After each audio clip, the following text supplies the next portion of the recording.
really have to be focused on the guest. I mean, tourism today has moved away from kind of the traditional where guests come, they stay, they go.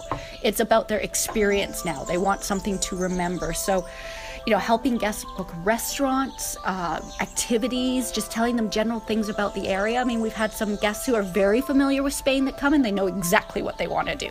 We've had some guests who have no idea and are open to all suggestions and where you want to go. And I think that personal touch is really important too. We had one lady here and she liked to have a gin and tonic each night before she went to bed. So Simon would make sure there was ice and sliced lemon out for her every night to make her gin and tonic.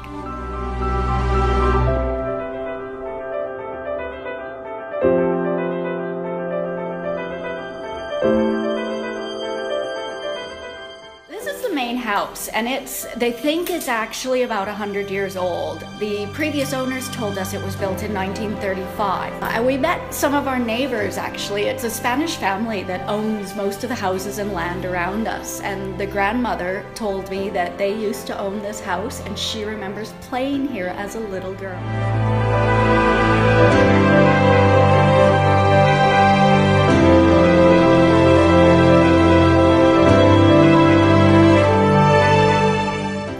Basically fell in love with the property when we came here. It's the property is situated within a 2-3 minute walk of the town and the restaurants and the bars, but you still, with the view we have here, you still have that countryside feel. You still have that fantastic view of the campo, and we saw a lot of potential.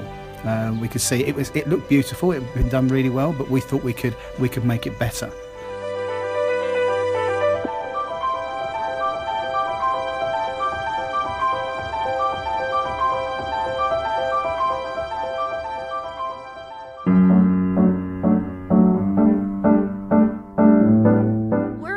Booking.com, Expedia, and Agoda, as well as we have our own website. And there was some carryover from guests last year. There are some repeat guests that have booked again. So when we took over the bed and breakfast, we had 140 room nights booked already. We're up to 550 now.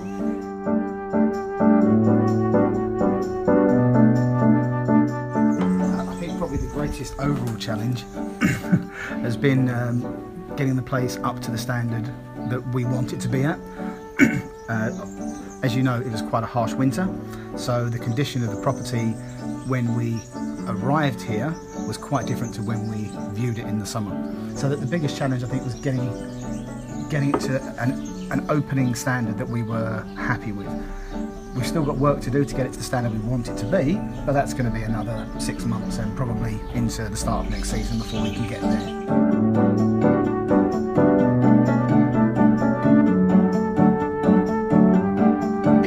Tierra. Each room has a different name and a different theme with the room.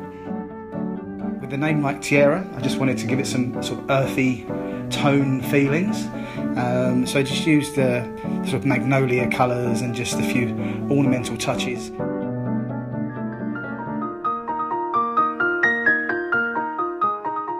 So the previous owners told us that they bought the property from a 96-year-old British woman.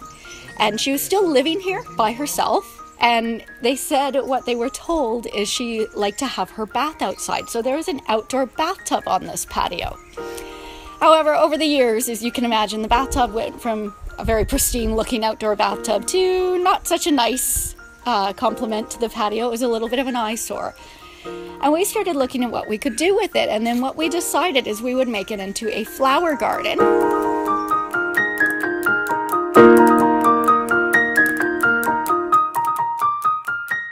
So for breakfast in the morning, we are trying to be a little experimental these days. We have all the basics out, so a lot of fresh fruit, yogurt, bread. I've been baking fresh bread, brown and white, and sometimes brioche. We also get fresh baguettes in the morning. We also do cheese, meat, tomatoes, cucumbers, and now we're starting to do a little bit more with the pastries. We do croissants in the morning, and Simon is looking at starting to do the strawberry custard tarts. We've done mini frittatas as well, and I'd like to start experimenting with a little bit of hot food on the buffet. We have been doing fresh squeezed grapefruit juice, We do fresh orange juice occasionally. It takes a lot of oranges to keep up with how many people want to drink orange juice, so we don't do it every day, but we try and do it at least once a week.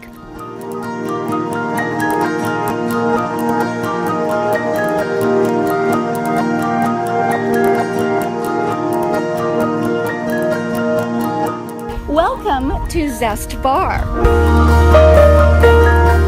So this was actually built by the people who were renting the B&B before we bought it.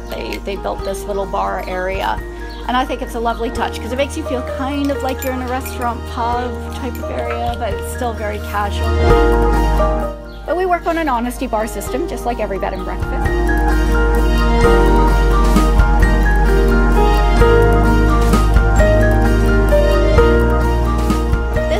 It's a gazebo, but it used to be a well, and they've boarded it up now, I believe, just to avoid any health and safety issues. But it's a really nice gazebo, and it lights up beautifully at night. And we've actually had a wedding planner look at it, and she was quite keen to use this for blessings if she had any weddings in town.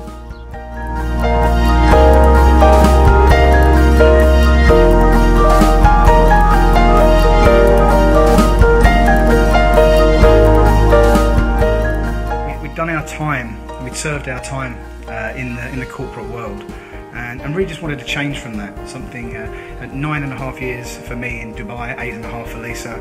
Something completely different, away from the rat race. Again, something we could call our own and step. Yeah, and Simon had always kind of envisioned having a bed and breakfast, and my actual retirement dream, if you want to call it, was at one point to have a B&B and a scuba dive shop somewhere in the tropics. I've axed the scuba dive part of it, and we have a B&B. But working in the industry for 20 years, it was something I knew and something very, very kind of comfortable to do. The big leap as an entrepreneur.